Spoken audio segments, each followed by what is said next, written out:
good afternoon, and welcome back to Celtic World Order podcast. As always, I'm Steve O'Matt. It's a pleasure to welcome you back here on this Sunday afternoon for a wee bit about Celtic, a wee chat about Celtic, maybe a wee bit of comic relief when it comes to Celtic, because we've seen the complaints, we've seen the moans. There's been a lot of sort of negativity around about the situation. People are frustrated. People are shrugging their shoulders at what we've seen out there lately.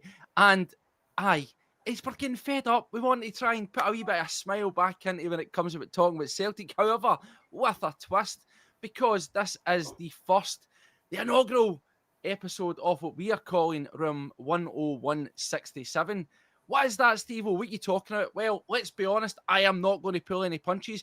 It is a direct rip-off of said show, Room 101, but with a Celtic twist, where I am going to invite on some guests, and I'm going to give them 4 cracks at the whip to tell me what their pet peeves are. Their Celtic hates. It can be anything. Terrible players, terrible shirts, unofficial merchandise, anything. They're going to tell me 4 things that they hate, and at the end of it, I will be judge, jury, and executioner. I will make sure where they get in or where they get out, and we want to try and make it interactive. We know that Scotland's on, but ain't going to lie about that either. I'm not interested, and that's why we're doing this here, and that's why I've got a guy from Ireland on, because he's not interested in that either. So let's talk about Celtic. Let's have a laugh with it. Share your thoughts as and when the thoughts come up. When Terry's telling us what he doesn't like, if you agree, let us know. If you disagree, let us know. We'll try and make it as interactive and as fun and have a laugh with it as we can. So, Terry, lovely to have you back, mate. I hope you've got some good arguments. I know that you talk a good game, but be a bit convincing to do here, mate. Hi, Steve. I'll not lie to you. I've never watched the show, so I've got the very basic briefing that you give me. So I'm going to roll with it. I'm sure all the guys that come after me will be a lot better than me. And it's by the sounds of things, I'm actually more interested in the Scotland game than you. I do watch the Scotland games. Just taking interest in it. It was one going back to my childhood where Northern Ireland's a bit of a strange one. You live in Northern Ireland, but you don't feel that you can support Northern Ireland. It's a lot better now, but when I was a kid, you felt as if you couldn't support Northern Ireland.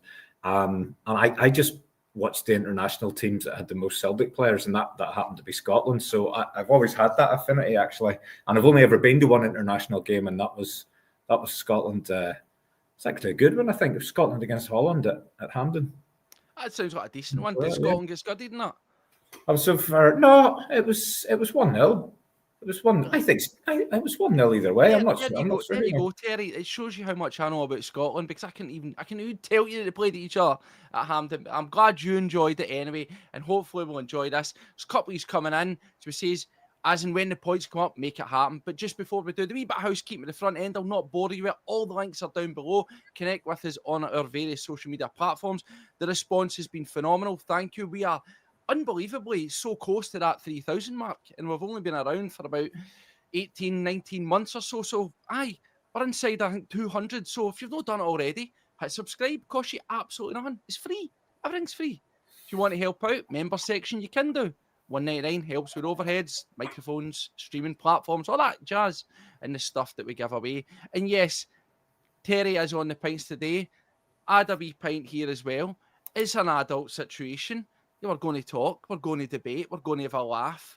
So let's have a laugh at it. Terry, you have 4 chances to try and get your pet peeves, whichever the email will be, into room 10167. But before we do it, we'd be remiss to any guest that comes on the show. We know who you are, of Boys in the Bus fame. We see you on here.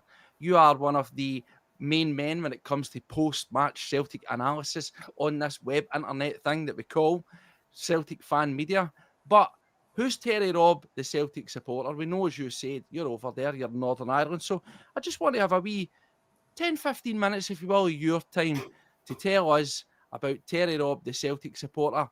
You know, what is your Celtic story, if you will, for a young age? Who were the guys that captivated you? What was your sort of gateway into supporting Celtic, mate? Probably like a lot of Celtic fans, Steve, it kind of came from my dad. And not always in a good way. I mean, my earliest memories are Saturday afternoon when most games would be played at 3:00. A lot different to what it is nowadays. and my dad would have had this little transistor radio.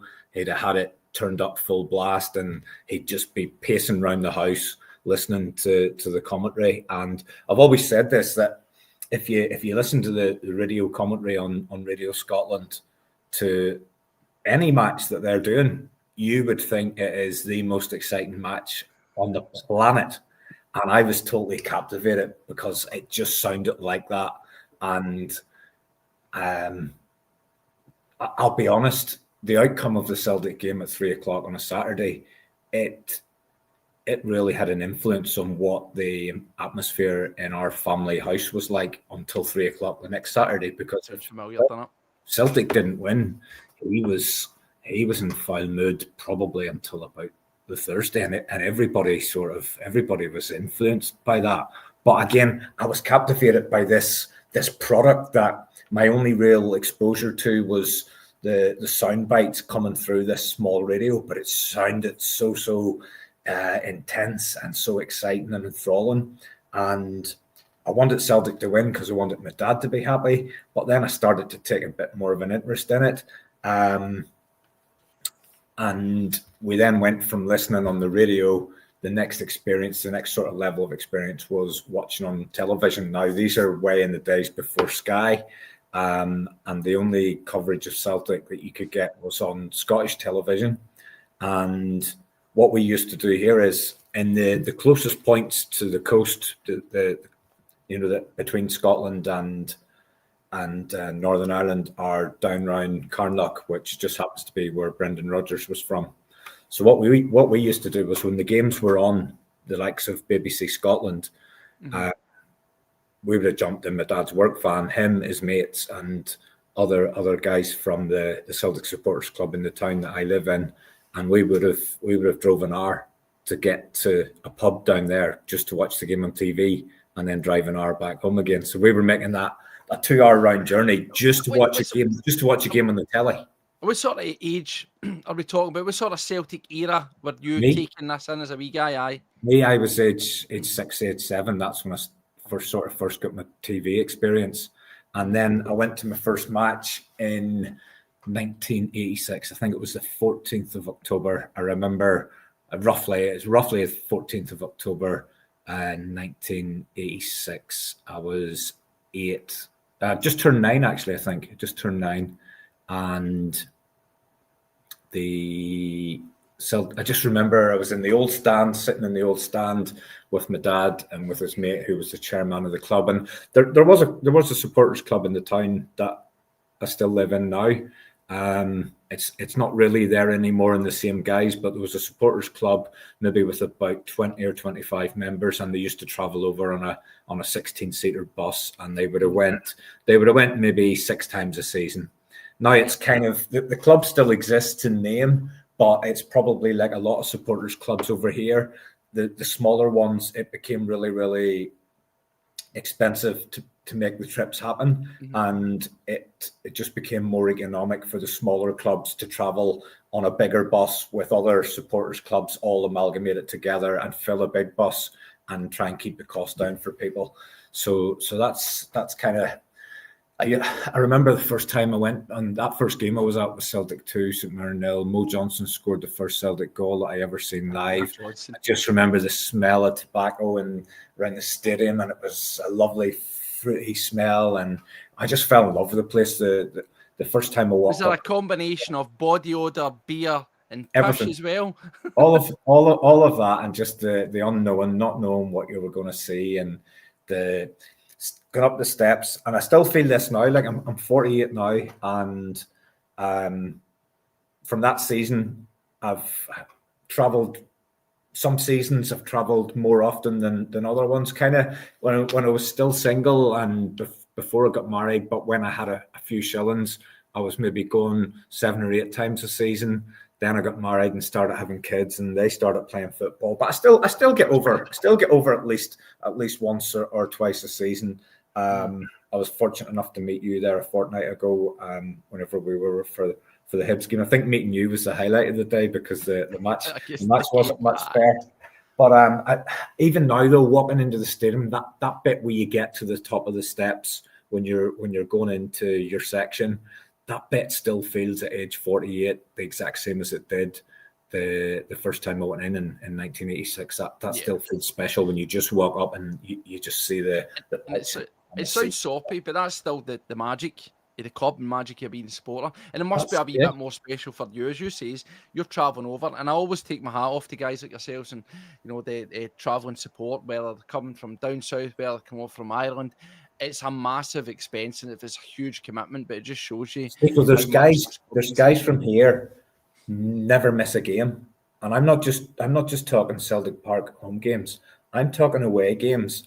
I'm also talking friendlies in America and all sorts of places. I know guys that just never, ever miss a game. I don't know how to do it. I don't know how they do it with families. I don't know how they have a job that enables them to do it, but they find a way. They find a way to do it. And they're the real guys that I admire and tip my hat off to. I actually know one of the guys who travelled over to the Monday night meeting at Celtic Park as well. All right, fair dues. Travelled over just to be part of that. So. Well, Terry, obviously you say at the age you were going, you're sort of in that late 80s. I guess you've been quite fortunate because, you know, if I dare say so, you're a wee bit older than me, brother, you are, but you got to see some early success, that sort of 80s period. So then when we jump forward, I don't want to mull over the 90s, we know what it is, but did it seem like a bit of a culture shock whenever Celtic just suddenly went to rat shit for a long period of time? No, because what I've been used to in my young life was kind of it's what's been described as the ideal scenario sometimes for Celtic and Rangers as businesses, when it's one season we win it, one season they win it, and it's turnabout and that kind of thing. And that's historically been whenever both of those clubs thrive in terms of making money, because there's just so much interest, because it's not one-sided. You've got to remember, around about that time, Steve, you also had a very competitive Dundee United, Hearts, Aberdeen as well. Yeah, of course. But then when you move into that period, which is obviously the worst in my Celtic supporting career, it's when you're finishing fourth, and when you're behind teams like Motherwell, and when you're travelling over to Celtic Park for a game against Kilmarnock or Motherwell, and you're hoping to get a result rather than going over and hoping to see a really, really good performance by expecting to win every single game. And I was there at the game where they did the famous counting the people on the way in. Do you remember? It's been covered on a few pods recently.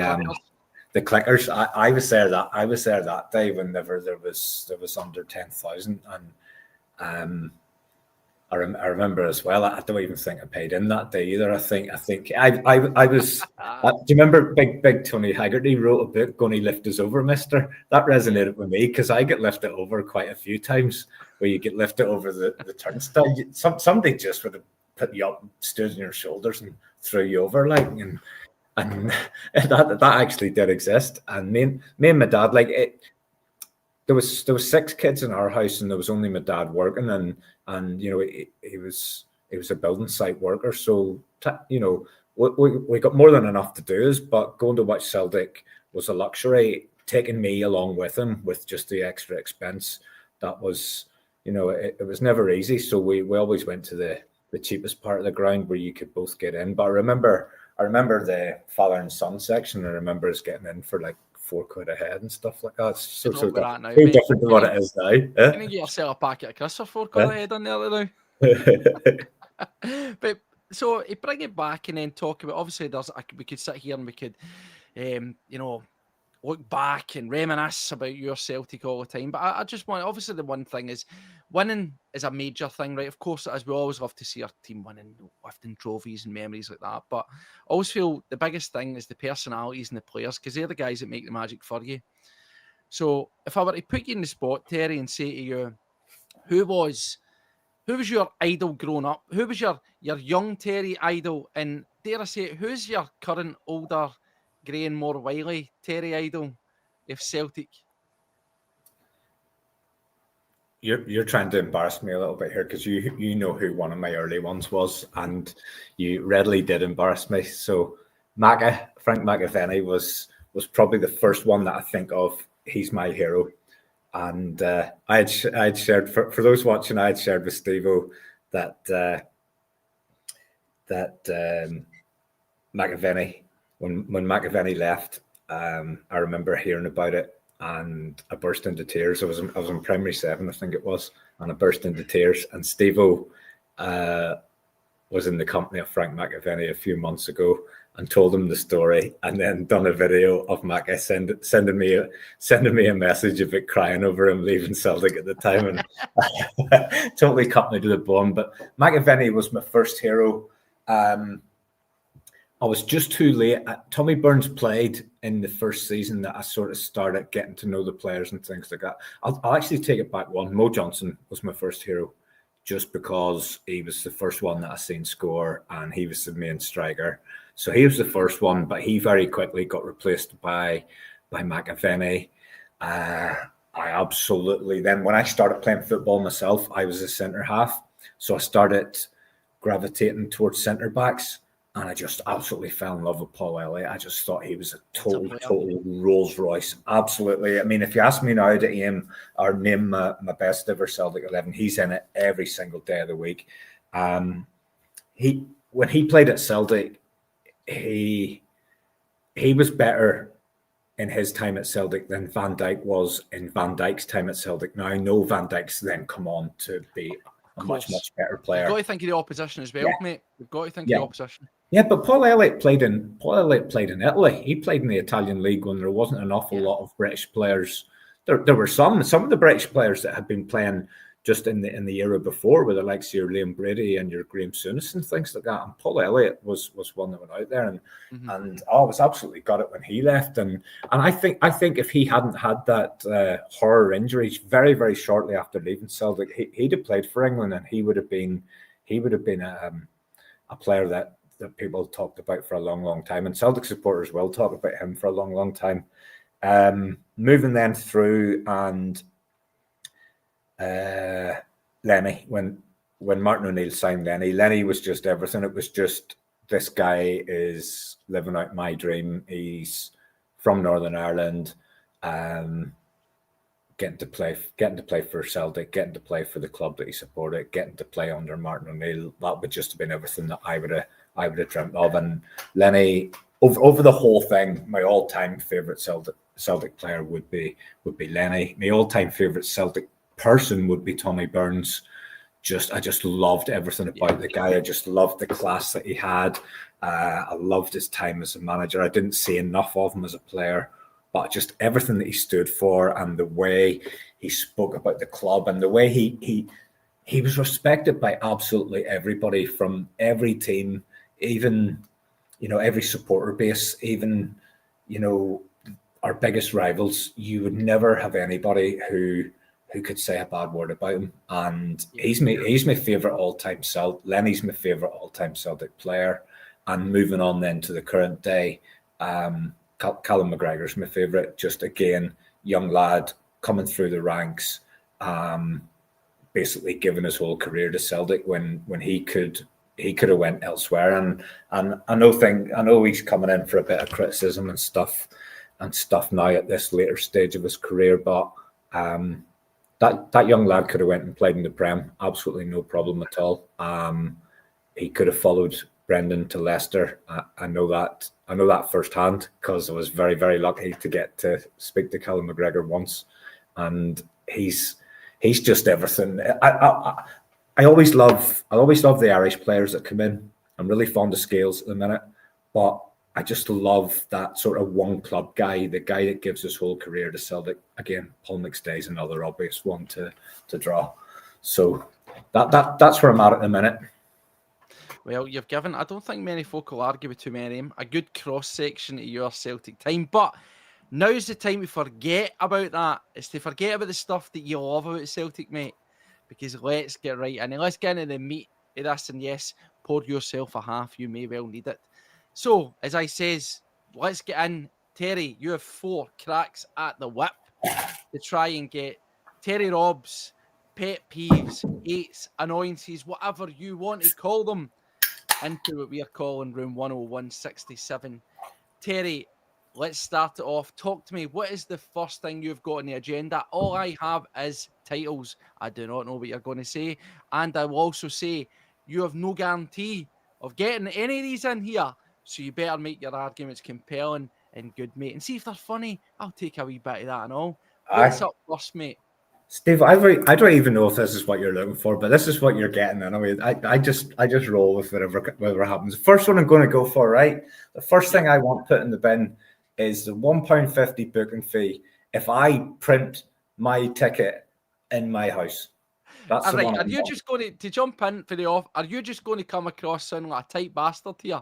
No, I'm just going to give you a logical reason as to why that isn't.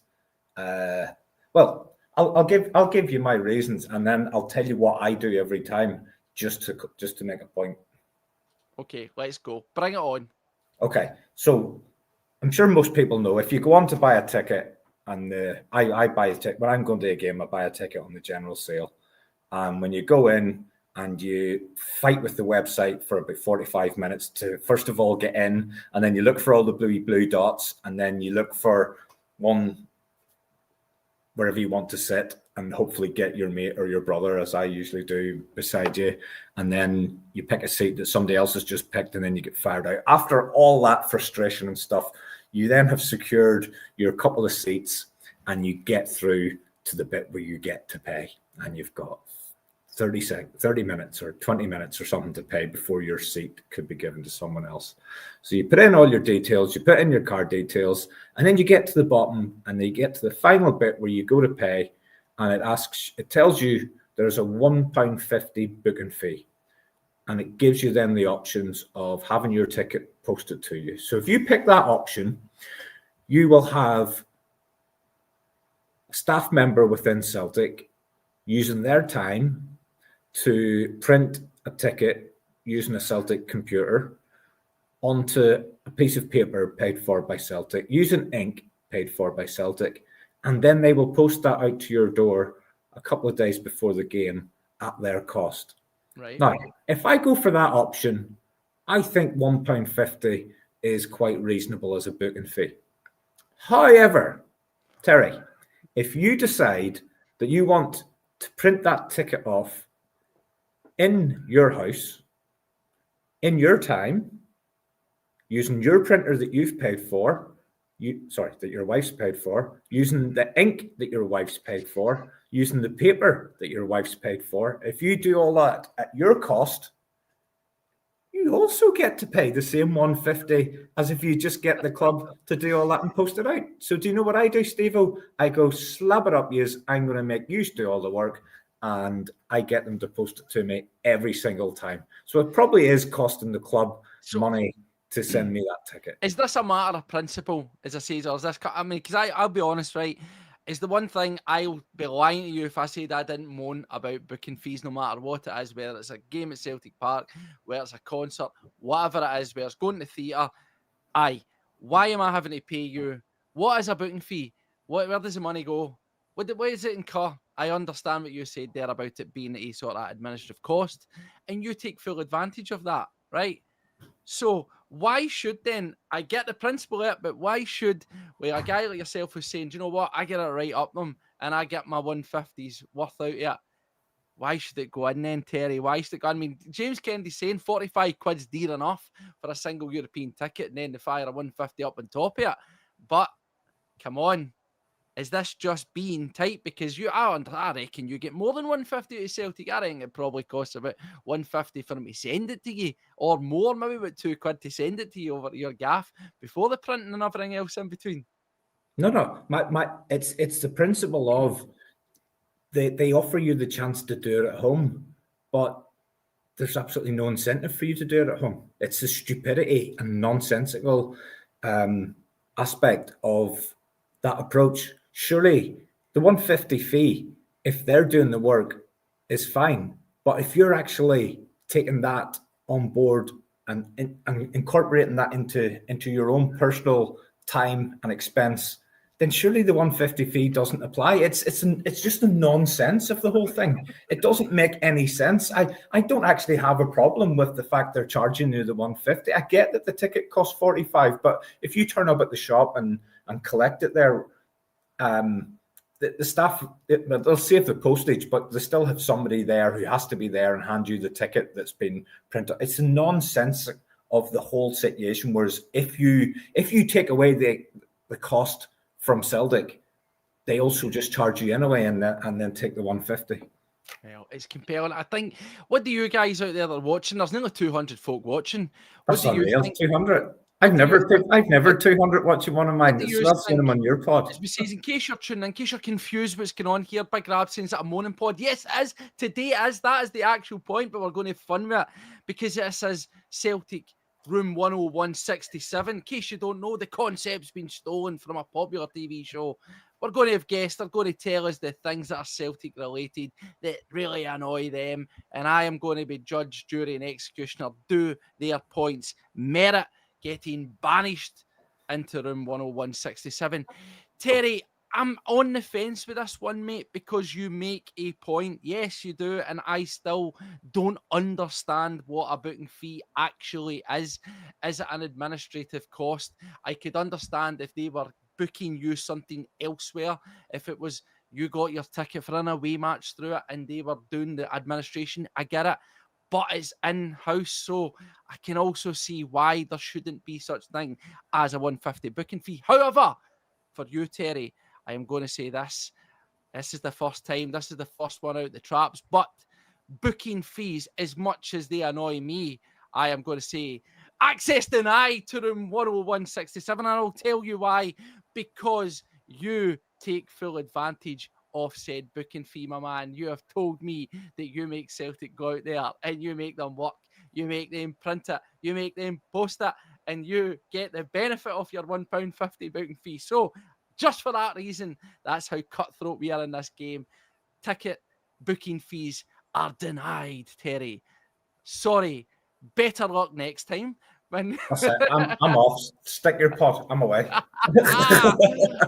Listen, just because we're friends doesn't mean you get your way. But as I said, 4 chances, mate. Right, with 3 more to go here. Make for more compelling. Yeah, I'm going to get you. I'm going to get you in these next ones. So yes. What? My number 2. What did I say my number 2 was? What are we going for number 2?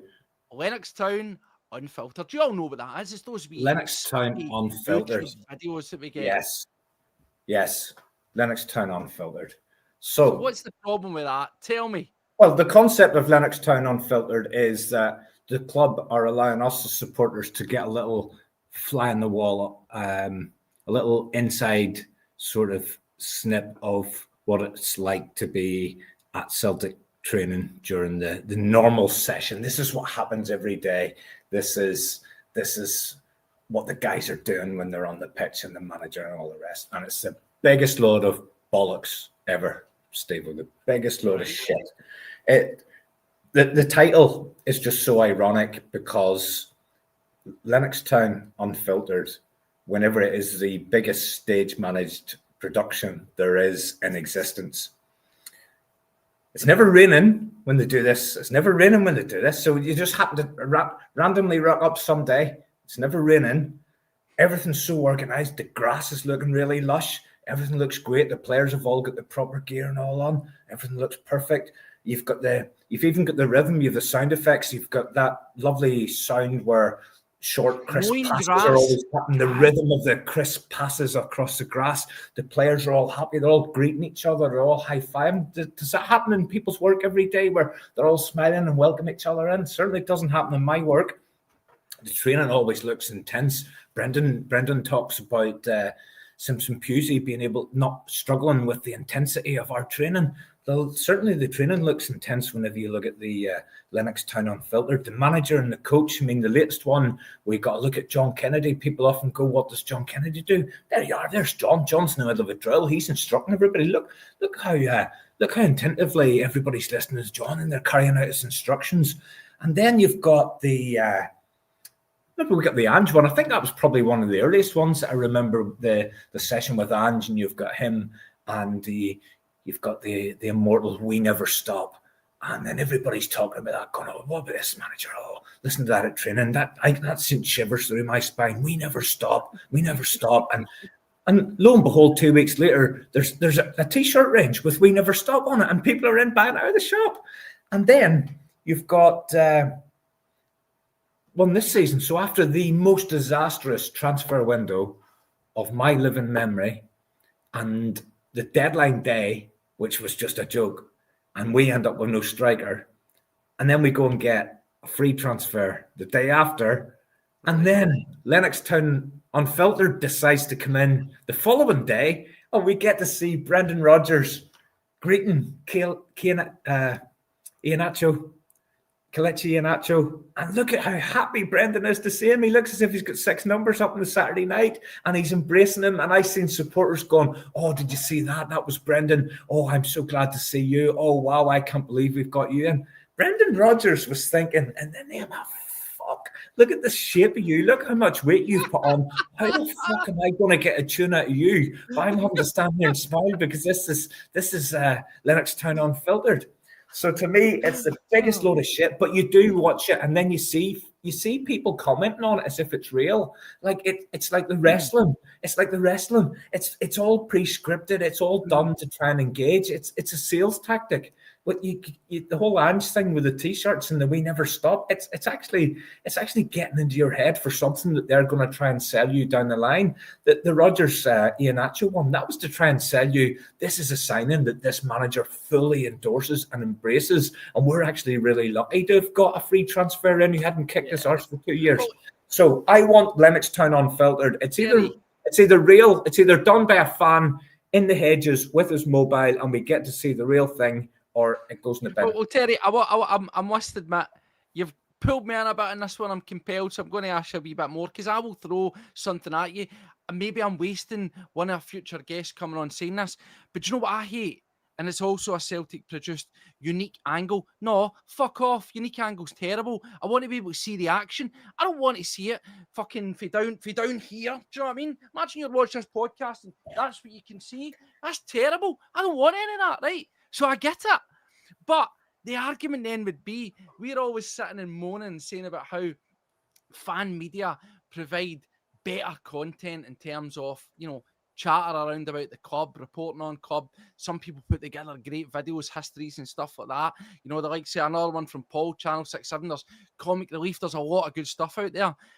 Lennoxtown Unfiltered, it feels sterile and it feels completely contrived, but is it better than nothing?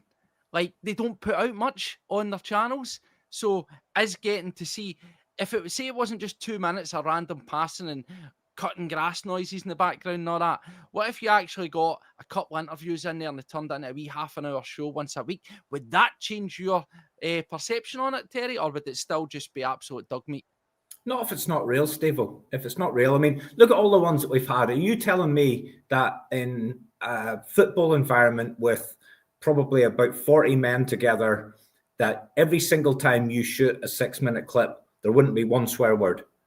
Lennoxtown Unfiltered, it's never captured any arguments between players. It wasn't there. It wasn't there when Tosh McKinley put the head in Henrik Larsson. You didn't see that in Lennoxtown Unfiltered. You want to see like Lennoxtown Unfiltered after a weekend out and guys are turning up looking whitey on the side of the pitch and all that. No, I don't mind. I don't mind it being a sanitized version, as long as they say that. As long as it just says Lennoxtown training today. It doesn't say unfiltered. Unfiltered leads you, you're being misled into this is a fly on the wall. None of these people know that this video was being taken, whenever they've actually probably taken about 10 cuts of it, and they've probably gone in there and goes, "Oh no, we can't use that one.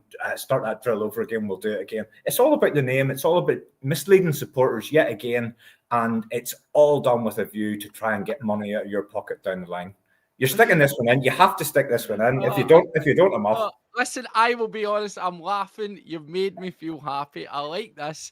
I agree. I think you could pull that all together. I don't want to blow the ideas for any future guests, but I agree that the quality of Celtic's social media output, their videography, is substandard stuff. And exactly, heavy vibes, Lennoxtown, kids telly. It's always guys coming up, waving, and they're all happy. And as you say, the guys that we criticise, I'm pretty sure they didn't have, like, you know, Gordon Stratton in it, and then his boys get Gav Stratton like, oh, check out the laptop, and, you know, try to sell you. This is what these guys do, because everybody looks involved, everybody looks like they're making it happen.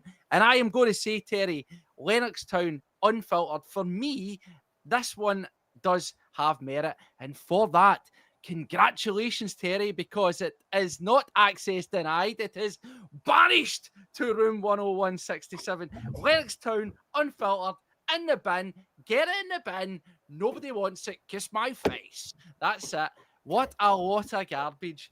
See the wee one you Sanitized- touched. See the wee one you touched on there about angles. That was one I was going to throw in. Was when you get the players that you're being linked with, and you start to go and look at the YouTube, and you think, I want to see if this guy's any good. But there's about an 8-minute clip, but it's only 3 goals, but it keeps showing you all 3 of them over and over and over again from all different angles, and you're going, right, so he's only scored 3 goals in his life. You're just going to keep showing me them. Gav said here, unique angle. You can throw that in there as well. Get it in the bin. I don't want unique angle. Like, see, half the time when you watch unique angle, right, you maybe get highlights. Say you've been and you've been had a good skinful of drink. You've been out watching the game and you want to see the highlights, and that's the first version of the highlights. You get it, and you're maybe feeling a wee bit fuzzy-eyed. You can't follow the game. You can't enjoy unique angle. It's crap. Get it in the bin. In the bin alongside Lennoxtown Unfiltered. So congratulations, Terry. You are the first man, the first guest to get something into this, hopefully, which will become historic room 10167. Lennoxtown Unfiltered. See you later. Terry, I hope you've got some good stuff for me. That was good. That's the kind of action I want. So what is the next thing? The next Celtic-related matter that just grinds your gears that you can't stomach. And by the way, we're 277 people watching live. If you agree with Terry's points, get up some of your ideas. What things would you want to see into the Celtic room 10167? Get them in. Let's hear it. Terry, what's next in the agenda, my friend? Number 3, Steve-O, is the new sign-in introduction video or introduction interview with Jerry McCulloch. I want that gone. Or Jerry, no, you know what? Either gone, or I want the person, the player, to be able to answer honestly. That would be better. That would be better viewing. If he can answer those questions honestly, that would be good viewing. But it's a bit like the Lennoxtown Unfiltered. It's so scripted. It's so predictable. The player's been told what to say. I would like to see that interview with the player being allowed to just answer honestly. That would be funnier. So, Terry, I understand, and I know exactly what you're talking about. And we always see the jokes, don't we? You always get a guy signing, you get the picture, and the comments are awash on social media. I can't wait to hear if he's going to have to take a bit of time to adjust to the Scottish weather. I can't wait to know if he's going to have to adjust to the Scottish cuisine when he's for England and stuff like that, right? So I get it. I really do get it. But again, I'm going to come back and say, what do you expect? And I mean, are we ever going to live in a world, Terry, where you're going to be able to get a player, and they're not going to say it, because let's be honest, they're not going to turn and say, well, I'd absolutely fuck all options, and Celtic came in at the 11th hour on transfer deadline day and offered me a healthy bit of wage. Let's have a look. Let's have a look at the sort of script that we normally get. So the first one you usually get is, welcome to Celtic, player A. How does it feel to be here? And he goes, oh yeah, very excited. Can't wait to get going. When did you first hear about Celtic's interest? Oh, my agent spoke to me a couple of weeks ago, and once I heard about Celtic, it was the only club for me. Have you spoken to the manager yet? Yeah, I've spoken to the manager. He tells me he wants to play attacking football with great intensity, and he sees me as an important part of the team. Have you heard about the incredible atmosphere created at Celtic Park by our wonderful fans? Oh yeah, I see the European nights, and they are so special. I cannot wait to play in Champions League. Then there's the one, I don't know, say the players from fucking Sweden.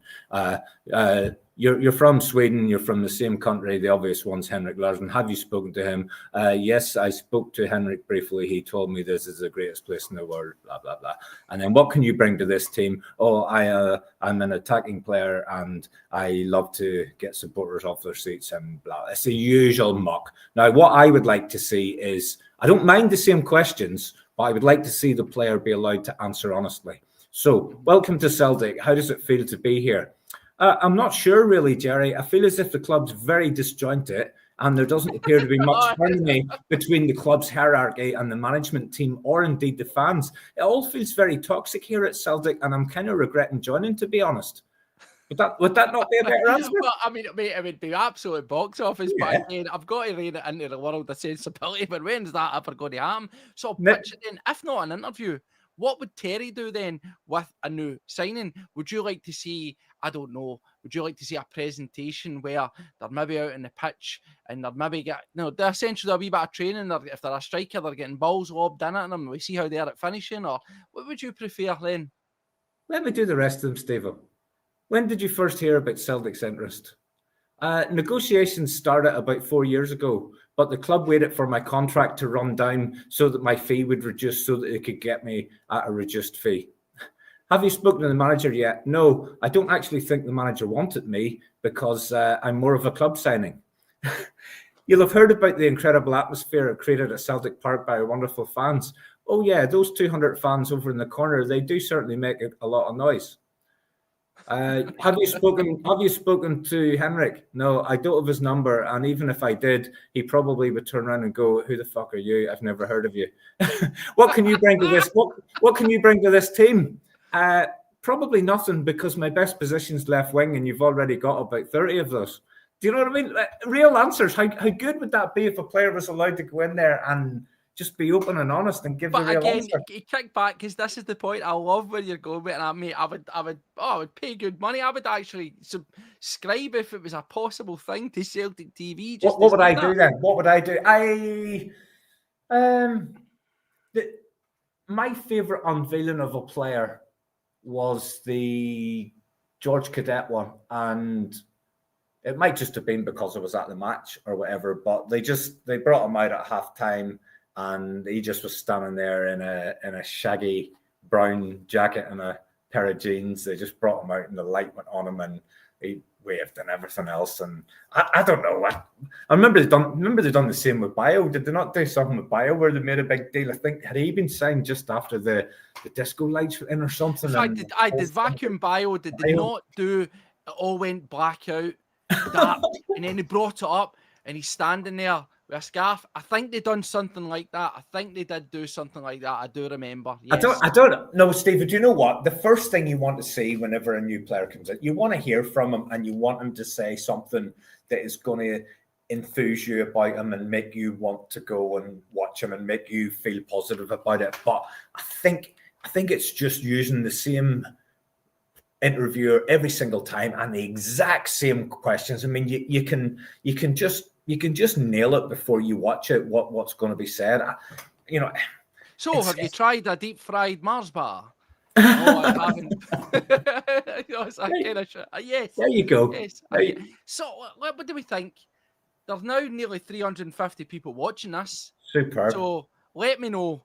Let's do a wee joint up bit of thinking here then. It kind of crosses over, Terry, I'm not going to lie.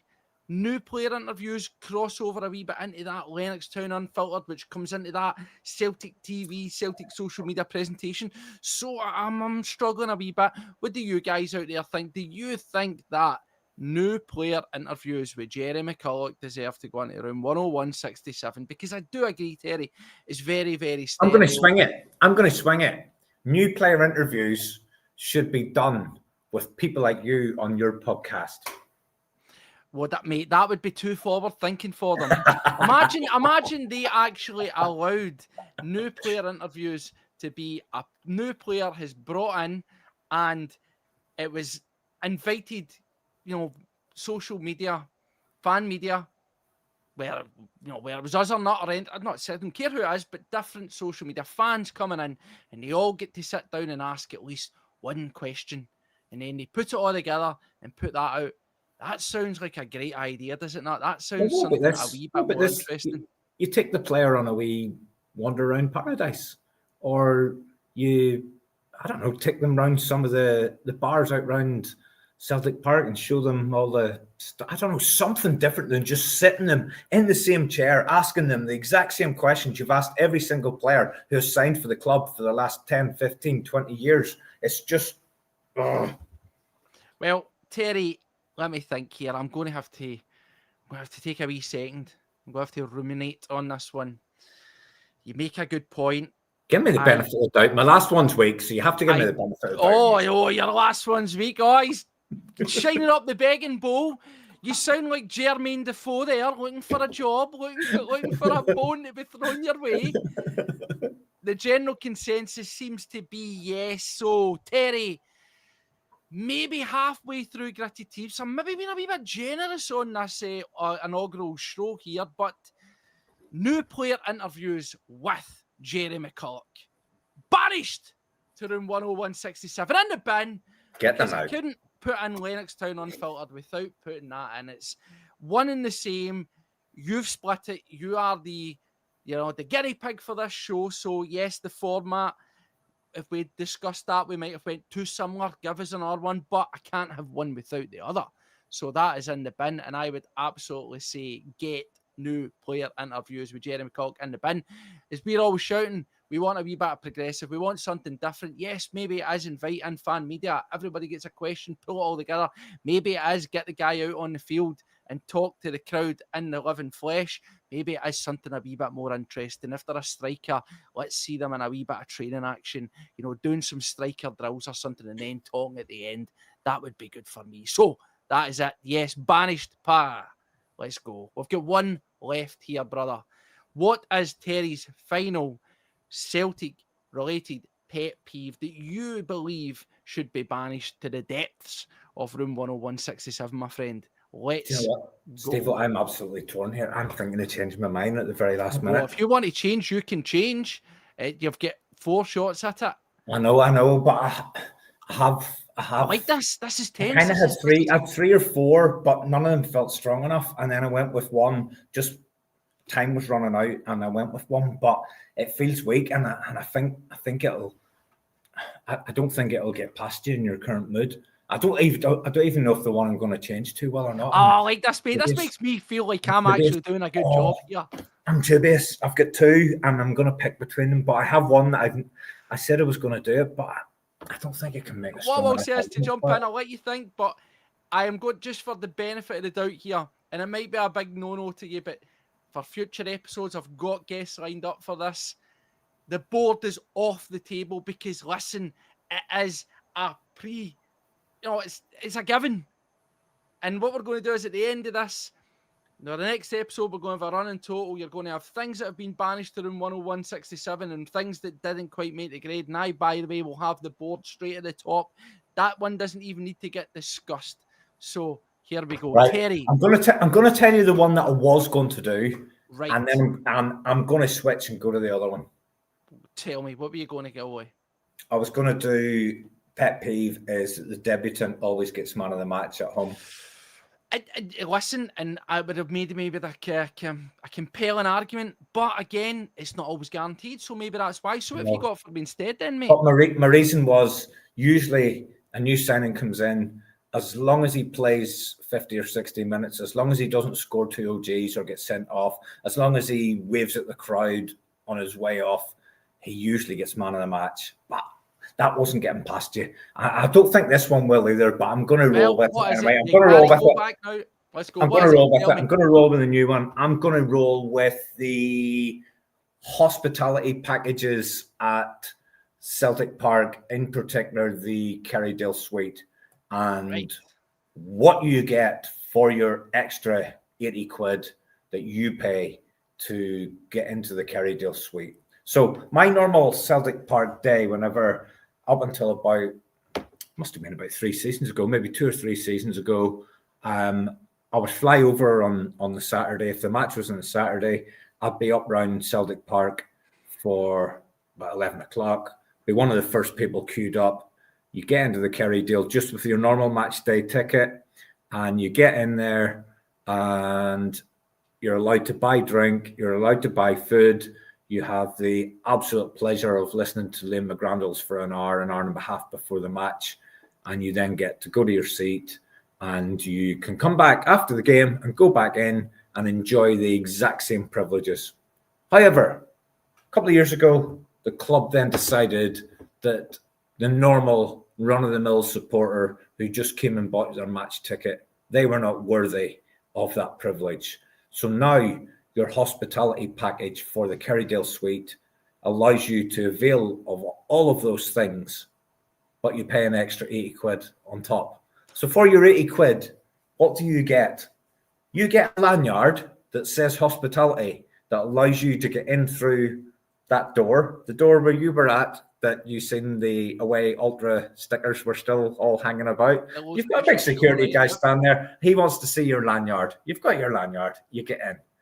What does that get you when you get in there? It gets you a match day program that's a load of pish that you've already read online all week. It's got, I remember when I first started going to the game, Steve, the match day program actually had the starting lineup in the program, or the most likely starting lineup and you used in to the tick program. the boxes. But now you get squad list. There's about 40 names there that just covers all fucking bases. There's even guys like Simpson Pusey, who supposedly signed for us during the summer. He'll be on it.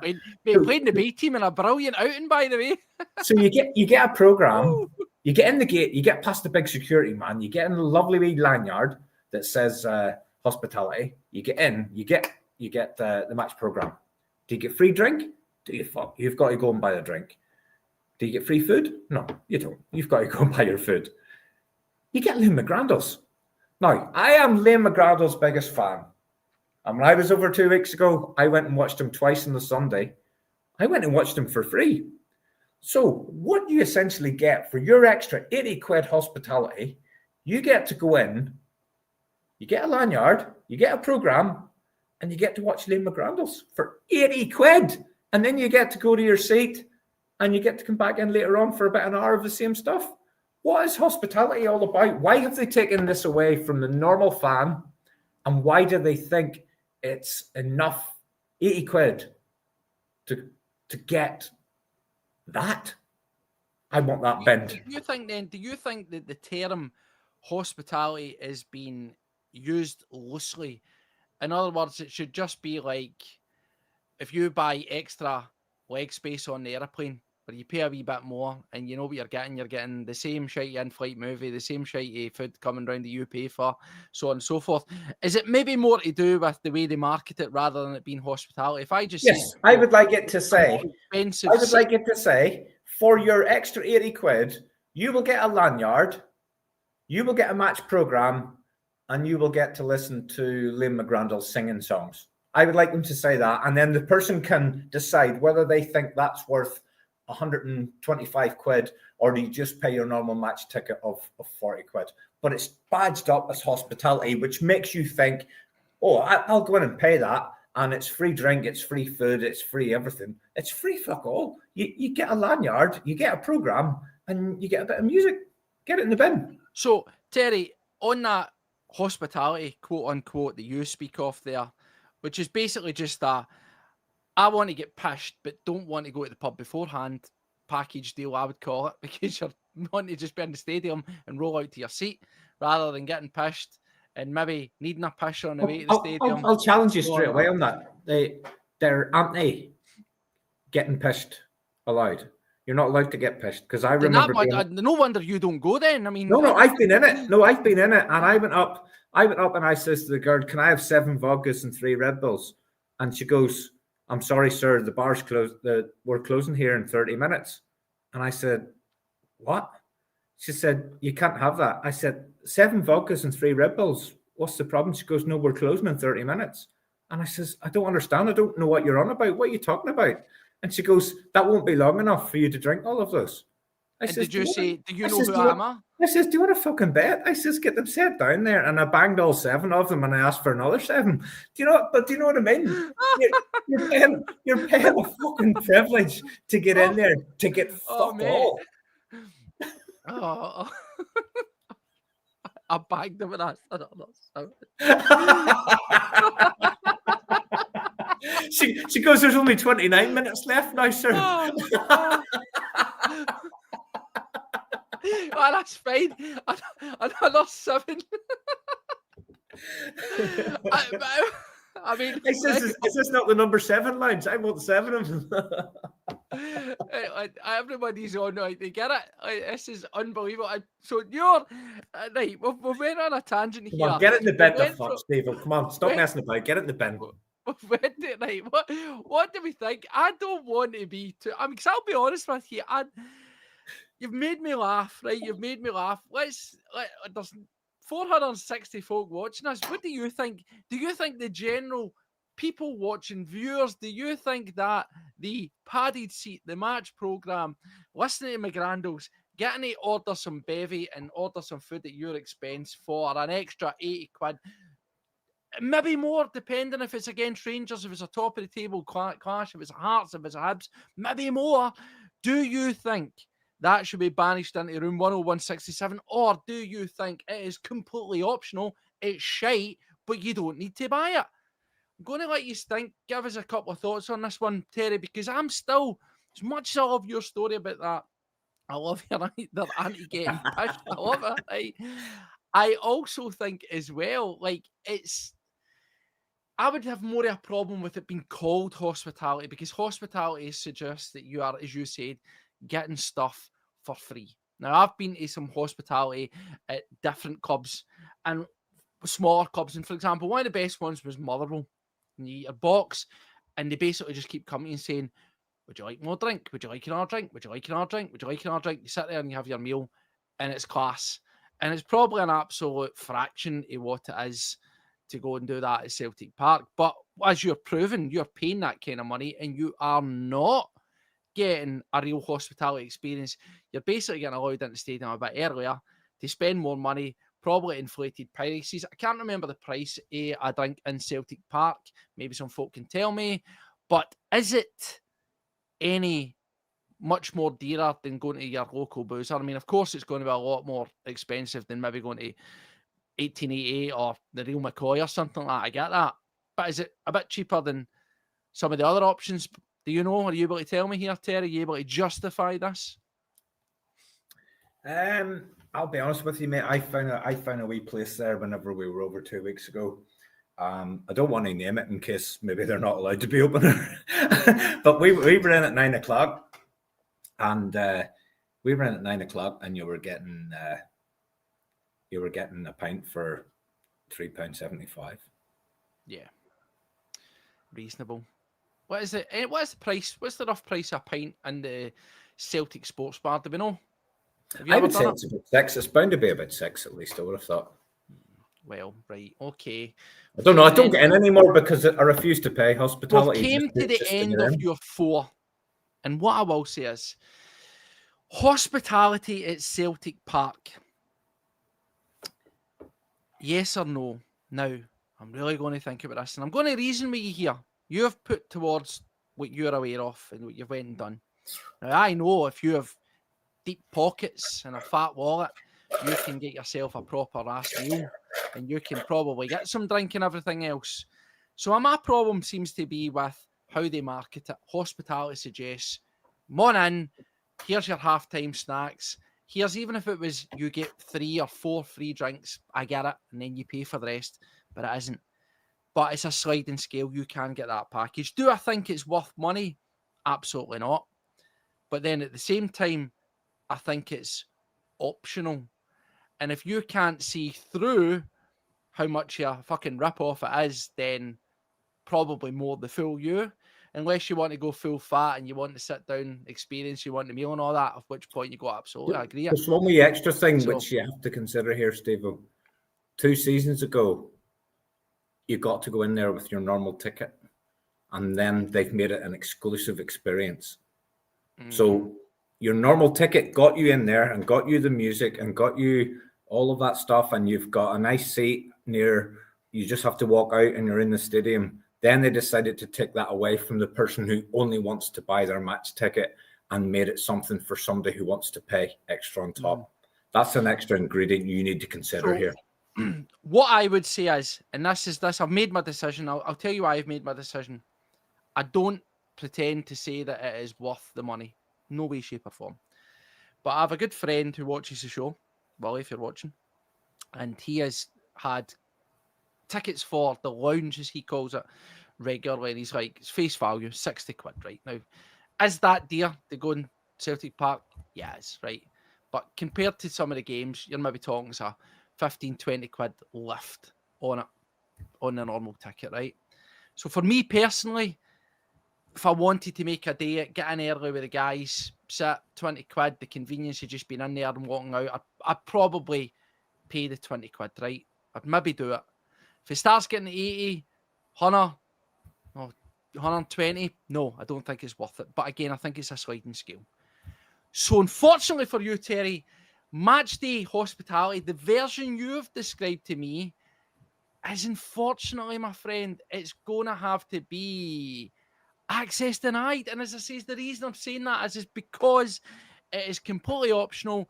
It is a rip-off, but nobody holds a gun to your head to do it. That's my reason why I'm going to say that.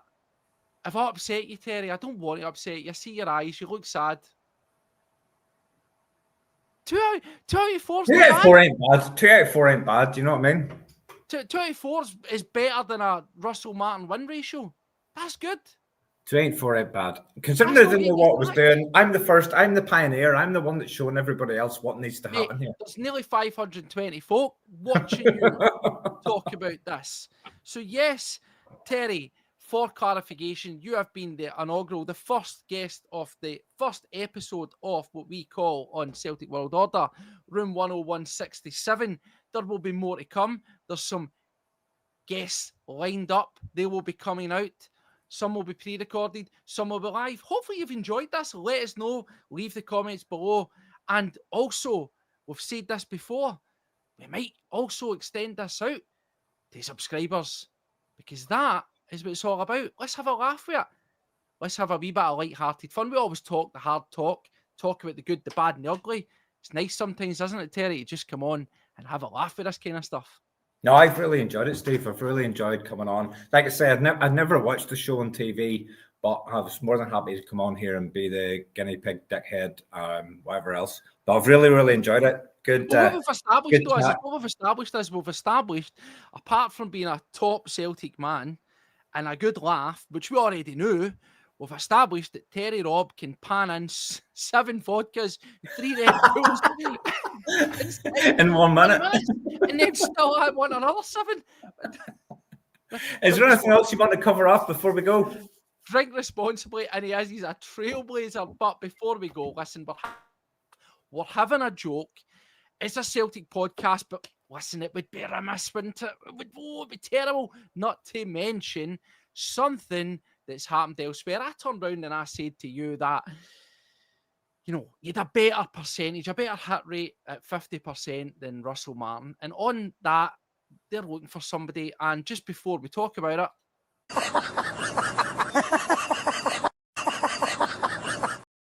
because in case you don't know, now I might get clipped. It might suddenly, the most unlikely thing might happen. There might be a big 180 spinner. But Gerrard's not coming back to Rangers. I don't know if that's good or bad, Terry.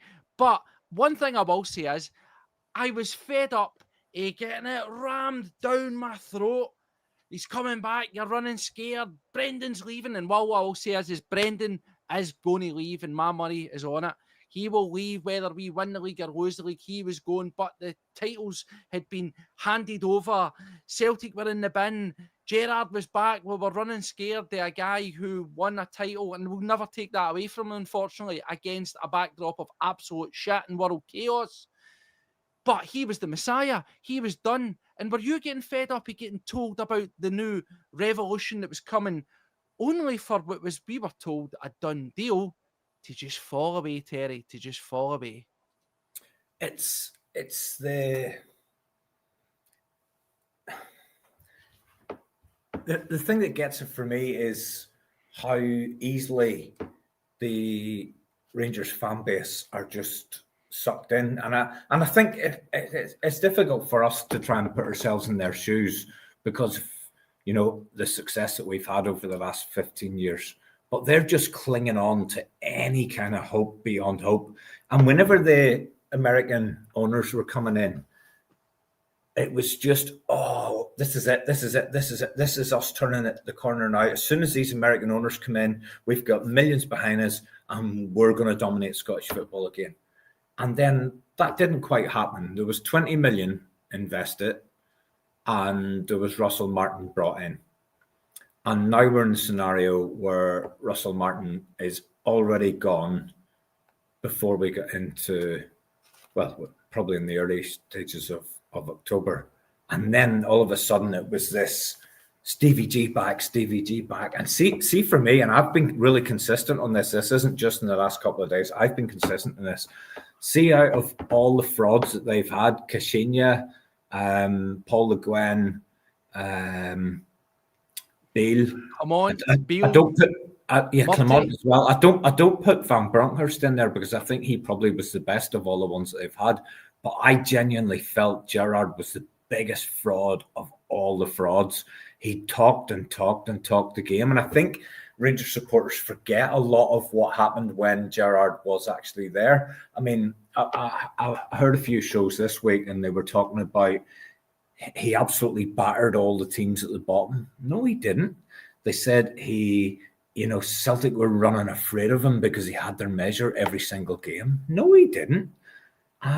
Everything's just a bit clouded just because he had that one bit of success in that season where the world went mad. And I personally would have loved Steven Gerrard to come back. I think it would have lit a torch under our manager, who I think is just cruising along and filling his pension. That's how it feels to me at the minute. I'm not a million% convinced that Rodgers doesn't stay, Steve. I think there is. I think there's a scenario where he does stay, but I think there's changes above him that would have to happen for that to happen. But I'm also in a position where I always thought we should move heaven and earth to make Brendan Rodgers stay, but I've changed my stance on that. I'm not sure Brendan Rodgers and Celtic being together are the right thing anymore. I think he's now at a stage in his career where I'm not totally convinced he's got the stomach for it anymore. I'm not sure the ambition's there anymore, the drive. I think he's on the fucking road to retirement. You know, if you try to bring it into normal life that most of us would have in your job, you've got somebody who's going to retire at some point, and they're kind of looking for the easiest sort of work they can get to get through to retirement. I don't see the same drive in him. I see a guy like whenever we were playing Motherwell last week there and we were 2-1 down, in serious peril of going 4 points behind Hearts at a really early start of the season, and I see a manager standing there with his hands in his pockets chewing fucking chewing gum, and I'm going, will you just do something here? And I honestly think that we got that result last Sunday in spite of him, because I didn't see anything that he did that changed that. Now, you could make the total argument, Terry, you know nothing about football. Well, Terry, to jump in, I want to ask you then, Yeah, people, I've asked you who's going to, if it's not going to be Stevie Gerrard, I know we're a Celtic boy, but just because it's the subject, who's it going to be? Is it going to be Hasselhutel? Is it going to be the boy Roll? But then the question also means you've said and threw a curveball and says you think that Brendan Rodgers might actually stay, even though that for you wouldn't be the answer. So the question would be as then, who replaces the outgoing Russell Martin? But if Brendan Rodgers, or if or when Brendan Rodgers leaves, who replaces him more importantly? If I was a Rangers supporter, I'd be wanting McInnes.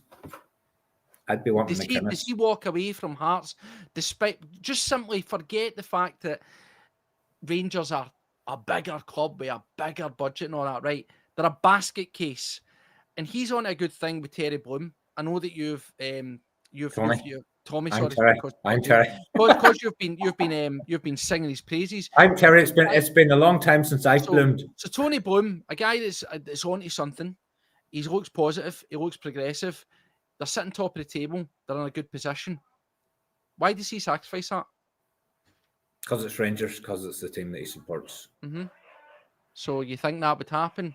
Okay. I think, well, it all depends. He's turned them down once, but he turned them down at a time. Well, I was going to say at a time when they were in disarray, but they're in disarray all the time. I think he would be the best that they can get.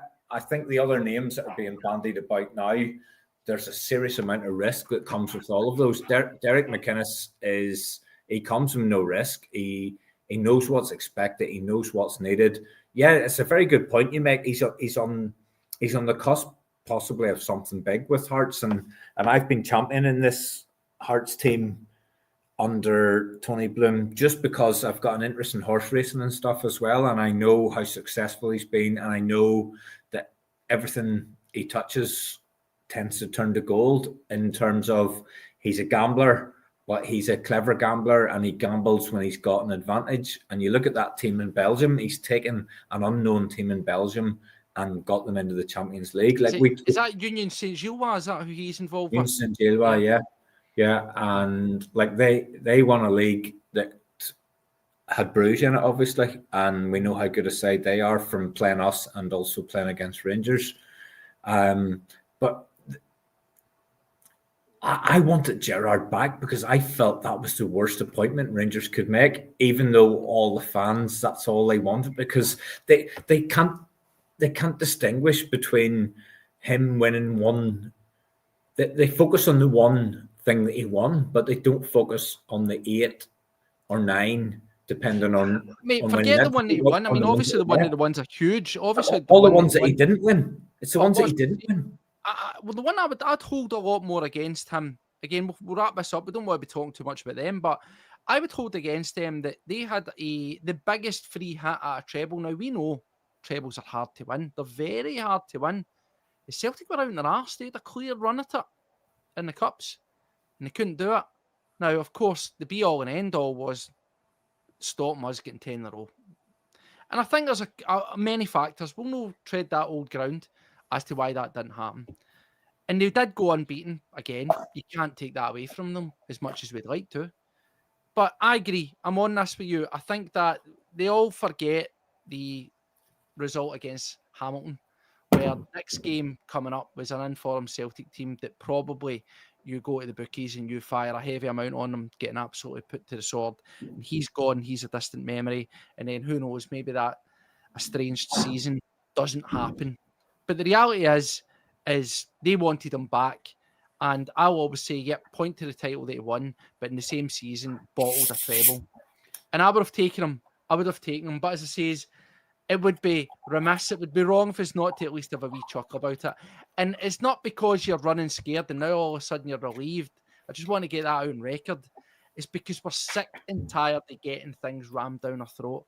I'm sick and tired of opening up my Twitter, my Facebook, whatever it may well be, and it's just scroll upon scroll upon scroll about the same thing, about the same story, about how that's it, how it's going to change everything. And that's the one thing I would say about the support base at this time. They are all in on everybody. I've actually seen the narrative starting to spin that the boy Robb from Sheffield Wednesday with something like 38% win record at one club. Aye, but look at him. He was the brains behind Hansi Flick. He's been in international. He's the most sought after up and coming. You know, insert generic comment of praise here. It'll be interesting to see how this pans out. But do you think this, in any way, shape, or form, benefits Celtic? Because I think here's the thing, Sivo, and what you normally get in the comments and stuff is stop talking about Rangers. We're only talking about things that are directly or indirectly impacting Celtic, and what happens at Rangers and what happens at Hearts they will have a direct impact on Celtic, because like it or lump it, we're in a very vulnerable position at the minute. And what happens with those two teams? Well, at least Hearts anyway. What happens there definitely impacts us. I mean, I sat last week, and you plan out your weekend, and my weekend personally usually revolves around I've got three sons, and I try to tried to get their matches into the diary, and then I tried to plan all my other stuff and then get the Celtic game in and all kinds of stuff. But last weekend, because of the hurricane or stormy May or whatever it was, all the kids' games were off. So I was kind of looking for stuff just to fill my weekend calendar. And I penciled in Hearts and Hibs, and I thought, yeah, do you know what? I'm going to watch that because I'm very intrigued about Hearts here, and I want to watch that and just see what's going on because it does affect Celtic. And I watched that game. I thought Hearts were mince. I thought Hibs were slightly the better team. They weren't great. Hearts got the job done. And then I thought, do you know what? That's a good trait to have. You don't play well. You're playing one of the better teams in the league, and you just find a way to get the job done. And again, Tony Bloom, and I've talked about this on my own, not my own channel, Phil's channel that I appear on every now and again. But I've talked about Tony Bloom, but just simply because most people in football know him through the Unions and Jalwa and Brighton and the jobs that he's done with them. Remember, look at Brighton. Yeah. Brighton are just a random team from down the leagues, and he's brought them to one of the most attractive playing football teams in the Premier League, who are capable of beating anybody on their day.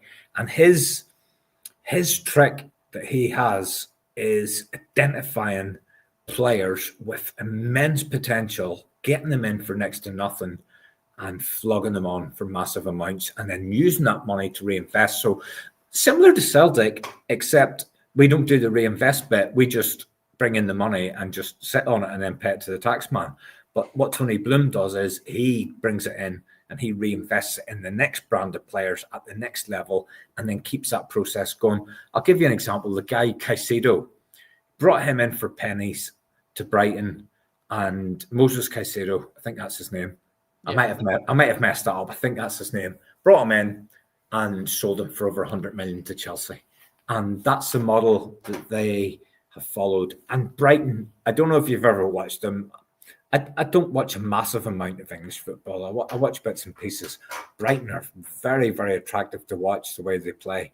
But that model, all they do is they just keep bringing through players and flogging them for massive amounts. And I just think there's something about this wee guy, and what makes them dangerous is just him. And I feel as if we get to January and Hearts are still in it, they'll go again. But I want to bring it around to Celtic again. Bring it around to Celtic. Go again in January. The Celtic go again. Do we push out the boat in January? We didn't go this summer, so there's no guarantee we'll go in January. Let's bring it around to Celtic again, because that's what we want to talk about. And the question you did ask me then was around Rodgers, and I do see a scenario where Rodgers stays. I think a lot of what he says in press conferences is bullshit. I think a lot of it's manager speak. I think a lot of it's buzzwords. I keep laughing, and I play this wee game of bingo with my wife whenever Brendan's press conference comes out on a Friday, and I tell her all the words that he's going to say, and she ticks them off. And it's the same pish. It's mentality, intensity, tenacity, adaptability, all these fucking stupid buzzwords, and she just ticks them off. And within about 3 minutes of the interview, she's got a line and a house, and she's looking £100 payout. And it's just absolute bullshit. But I actually do believe him when he says that he would like to stay. Mm-hmm. But I don't know that that's completely positive. I think that's an example of how his hunger has maybe gone a little bit. I mean, what are his options? I don't see Brendan Rodgers getting a Premiership job again. I do see him getting a job in China or Saudi for big dough, but he's already got a load of dough. And I do genuinely believe he is a Celtic fan, but I do genuinely believe that he's probably in that kind of period where he would like kind of the easiest rundown to retirement that he can get. And I don't want us to be that easy retirement option. I want us to be somewhere where somebody wants to come in and be the absolute best that they can be. And he says that he wants that. And I do believe that to a certain extent that is what he wants. But are all those pieces going to join together? For us to be the best that we can be, And if he wants to be part of that, it's going to involve expenditure to go to another level. This here. And I think it can happen, but I think something has to give. Something has to give in those key people above him. They either have to make some kind of promise that things are going to change, or some of them have to go and someone a wee bit more forward thinking with ambition has to come in. I don't think it's a foregone conclusion that Brendan Rodgers leaves, but I do think something drastically has to change within the personnel in the key positions above him for him to stay. Now, the other part, you did add a wee question in there, and anybody that's watched me and the boys in the bus, I've just got this mad, crazy thing in my head, and I've been trying to join the dots on Sean Maloney taking this job that's way beneath his pay grade. And the only scenario that I've been able to come up with, and it's totally fanciful. I don't want people sitting there and going, Terry thinks this, Terry thinks that. Sean Maloney is way too qualified for that pathway manager job. My thoughts are the board don't want Rodgers to be there next year. They want to bring in Roberto Martinez, the Portugal manager, who's very close to taking the Celtic job a while back, and it didn't happen. He is out of contract with Portugal after the World Cup, and my joining the dots tells me Sean Maloney has been brought in there to get his feet under the door, get a sense of what's going on, and Roberto Martinez comes in, and Sean Maloney's his assistant. That's just trying to make sense of why Sean Maloney has took a job which is the equivalent of going in there and making the tea for people. Not that that's a doubt. No. Anybody that goes in there and their job is making the tea, that's not me. I know what you mean. I think it's. I'm trying to join dots. The idea of taking a job that you're underqualified for. I think that's it. But interesting points, Terry, and we'll see how it pans out. You know, we've still got Brendan Rodgers here. Hopefully, the international breaks came at a good point for us. Hopefully, the mood music over the other side of the city. I know we've got to worry more about Hearts, but hopefully some of that will play into things over there, because I'm pretty sure that there would have been a lot of people there reading there about the almost certain it was going to be Mr. Gerrard, and a level of excitement maybe in around about some of the players, whether they say, we shield them for it or not. And there probably will be an element of disappointment, so it'll be interesting to see how that will affect him. But do you think Wee Barry will be shining the shoes? Shining the shoes, polishing up the tangerine coloured pickup truck, ready to roll into action. The bats, I often joke, Murty was always the in emergency break glass situation. He's been taking out the glass, and Barry Ferguson's been put before it, behind it. I don't think it'll be him, if I'm being honest. I think that they will try to go for another manager that will be seen to be sort of progressive. Steve, here's the thing, though. I think this is last chance for the American dream. If this doesn't happen, they'll hunt the Americans out. They will. They're already turning, but it's not our concern. We've got to concern ourselves and crack on and move on. But yes, interesting. We've our own problems. We wouldn't have to worry about their problems. We've our own problems. Interesting times lie ahead. Football will be returning soon, and there's a couple of big games. So I'm really interested to see how we bounce out off the back of that result at the last time round, which was a good turnaround and showed a good bit of character and tenacity and all those buzzwords that you like to say. So listen, Terry, thank you very much for being the first guy to be on our episode. Well over 600 people at this moment in time. Genuinely blown away. Thank you very much. If you're a casual viewer, if you're new, hit subscribe. Cost you nothing. Help us hit that 3,000, which would be the absolute dream in just under 2 years. Give my pod a wee plug there. If you want to hear more of Terry's greatness, he's, of course, with Phil and Liam and the other boys on the bus, and you can see him. He is Mr. Post-match. Go over there, support those boys, give them a like, but always come back to Celtic World Order. Remember that. That's the most important thing. But yes, plenty of good guys out there, plenty of great fan media stuff, and hopefully you support it. And another wee slight plug, an absolute shameless plug. I was on This Is Axon. Pleasure to sit down and talk again. I think it has been a wee companion piece to the video that we put up here, where Paddy and I went round and took a look at the stadium, because I was joined on, I went on to Paul John Dykes and Axon, and we sat down and we look further at the things that could be done in and around Celtic Park, what potentials are there, potential things to make the club grow, to change and redevelop the stadium. Worth checking out in their channel. Hopefully you enjoy that as well. So anyway, Here, Steve, mate, quickly. Yes. Do you think, could you get me his autograph? Get you so crap. PJD, could you really? Could you do that To for me? Terry, with love. Yes. Everybody loves Terry. Get But that off yes. me. Listen, guys, thanks for joining us.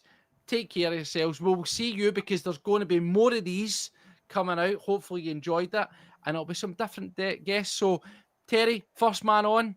You managed to get 2 things banished into room 10167. 2 didn't quite hit it. You hit the woodwork. You maybe skied it for the penalty spot, but it'll be interesting to see what our future guests bring to the table. Until the next time, take care of yourselves, and as always, hail, hail. See you later. Bye-bye.